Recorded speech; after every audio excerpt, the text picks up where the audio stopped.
আসসালামু আলাইকুম বন্ধুরা, গুচ্ছ বা জিএসটির প্রথম পর্যায়ের রেজাল্ট ইতিমধ্যে প্রকাশিত হয়েছে। তোমরা ইতিমধ্যে জিএসটির ওয়েবসাইটের মাধ্যমে নিশ্চয়ই এই রেজাল্টটি তুমি চেক করেছো। রেজাল্ট পাবলিশড হওয়ার পর একটি মিশ্র প্রতিক্রিয়া রয়েছে, বেশ কিছু সিচুয়েশনও রয়েছে।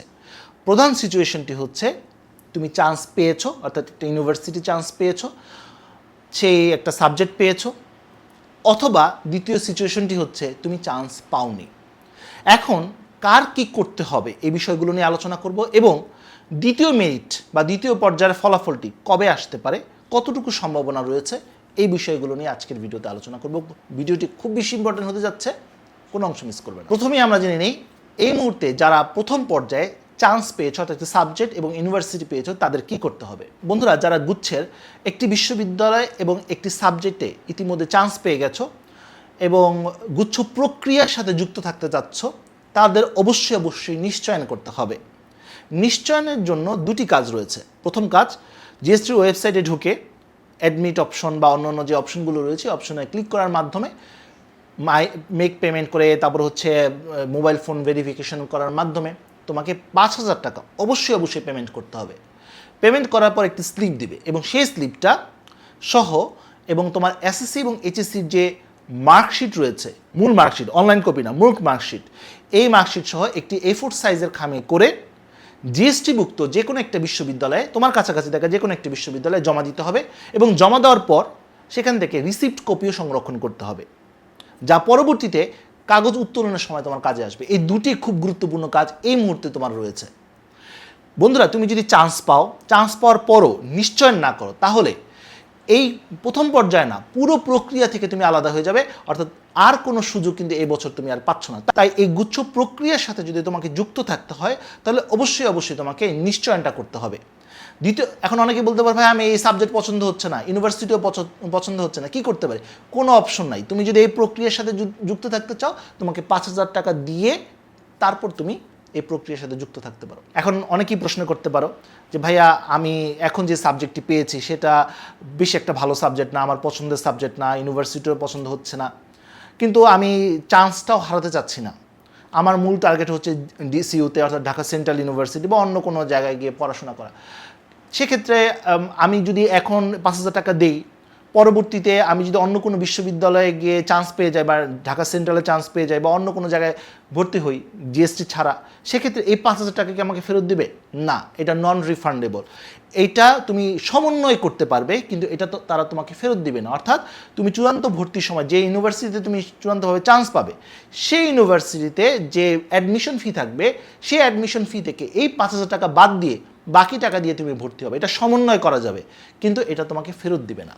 তাই বুঝে শুনে তোমাকে সিদ্ধান্ত নিতে হবে। আর যারা এই প্রথম পর্যায়ে চান্স পেয়েছো, তাদের অবশ্যই আগামী 7 তারিখ থেকে 10 তারিখের মধ্যে অবশ্যই পেমেন্টটাও কমপ্লিট করতে হবে এবং 8 তারিখ থেকে 10 তারিখের মধ্যে কাগজও জমা দিতে হবে। কাগজ তোমাকে সশরীরে জমা দিতে হবে। এখন প্রশ্ন আসতে পারে, ভাইয়া আমার ইমার্জেন্সি রয়েছে, আমি অসুস্থ, সেক্ষেত্রে আমার পরিবর্তে অন্য কেউ কাগজ জমা দিতে পারবে? জিএসটি কর্তৃপক্ষ বলছে শিক্ষার্থীকে সশরীরে জমা দিতে হবে, কিন্তু ইমার্জেন্সিও থাকতে পারে।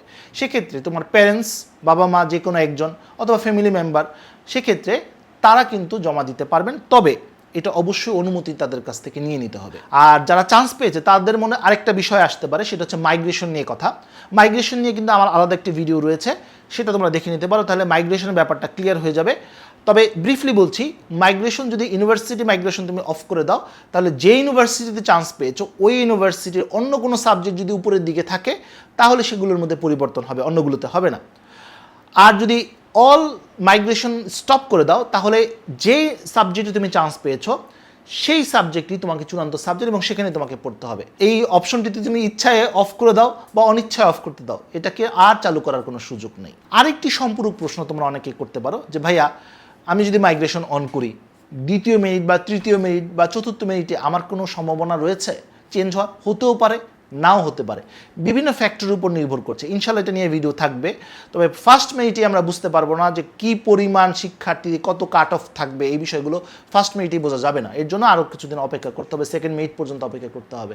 চান্স পাওয়া না পাওয়া, ওয়েটিং লিস্টের পজিশন, শিক্ষার্থীদের সংখ্যা, ওই ইউনিভার্সিটির আসন সংখ্যা, অনেক কিছুর উপর নির্ভর করছে।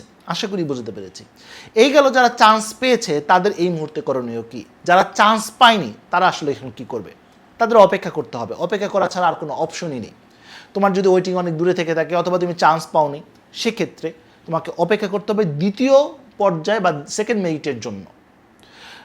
এখন প্রশ্ন আসতে পারে যে ভাইয়া আমাদেরকে আর কোনো কিছু করতে হবে না? এখন তুমি চাইলে অন্য অন্য অপশনগুলো দেখতে পারো। তুমি যদি তোমার ওয়েটিং পজিশন যদি অনেক বেশি হয়ে থাকে বা সম্ভাবনা তোমার কাছে কম মনে হয়, সেক্ষেত্রে এই বছর যদি তুমি আসনটাকে সুনিশ্চিত রাখতে চাও তাহলে অন্য অন্য অপশনগুলো তোমাকে খুঁজতে হবে। যেমন ঢাকা সেন্ট্রাল ইউনিভার্সিটি রয়েছে, সেখানে তুমি চিন্তা করতে পারো, অথবা জাতীয় বিশ্ববিদ্যালয়ের প্রক্রিয়া চলছে, সেখানে যদি তুমি পরীক্ষা দিয়ে থাকো তাহলে সেই অপশনটাও তুমি ভাবতে পারো। মোট কথা অন্য অন্য অপশনগুলোর কথাও তোমাকে চিন্তা করতে হবে যদি তোমার কাছে জিএসটির পজিশনটা ভালো মনে না হয়। একটি প্রশ্ন অনেকেই করতে পারো যে ভাইয়া সেকেন্ড মেরিট লিস্ট বা দ্বিতীয় পর্যায়ের রেজাল্ট কবে নাগাদ প্রকাশিত হতে পারে? বন্ধুরা, প্রথম পর্যায়ের যে আবেদন এবং এই প্রক্রিয়াটা আগামী 11 তারিখ পর্যন্ত চলবে। যেহেতু 11 তারিখ পর্যন্ত চলছে, তার মানে এর মধ্যে সেকেন্ড মেরিটের আপডেট আসার কোনো সম্ভাবনা নেই। সেক্ষেত্রে 11 তারিখে 2 থেকে 4 দিনের মধ্যেই সেকেন্ড মেরিটের আপডেট তোমরা ইনশাল্লাহ পেয়ে যাবে। আর যখনই আপডেট পাবো ইনশাআল্লাহ আমি তোমাদেরকে জানিয়ে দিব। তোমাদের শুধু একটি কাজই করতে হবে, আমার চ্যানেলটি সাবস্ক্রাইব করে রাখতে হবে। তো বন্ধুরা, আজ এই পর্যন্তই। সবাই ভালো থাকো, সুস্থ থাকো। দেখা হবে আগামী কোনো ভিডিওতে। সে পর্যন্ত আল্লাহ হাফিজ।